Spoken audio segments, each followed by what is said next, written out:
ఓం శ్రీ సత్యనారాయణ స్వామి నమః. ఇలా ఎంతమందికి తెలుసు మన మెట్ల మార్గం ద్వారా రత్నగిరి కొండకి చేరుకోవచ్చని? ఇది చాలా చిన్న మార్గం, చాలా సులువైన మార్గం.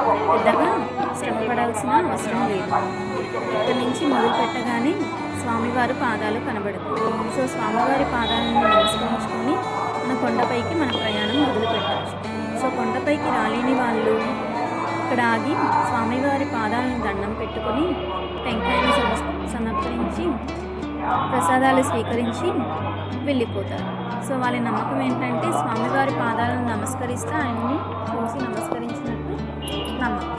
సో ఇక్కడ దుర్గమ్మ వారి ఆలయం ఉంది.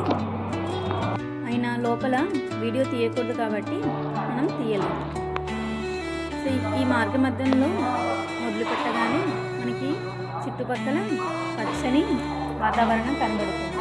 మనకు కొంచెం తిరుమల కొండ మీదకి వెళ్తున్నామేమో అన్న అనుభవం కలుగుతుంది. ఈ మార్గం చాలా సులువైన మార్గం. ఒక 5 నుంచి 10 నిమిషాల్లోపు మనం వెళ్ళిపోవచ్చు. సో కొంచెం పెద్ద వయసు వాళ్ళైతే కొంచెం ఆగి కూర్చొని స్వేద తీర్చుకొని పైకి బయలుదేరవచ్చు. సో ఈ మార్గ మధ్యంలో నడుస్తుంటే నాకైతే చాలా ప్రశాంతంగా ఉంది.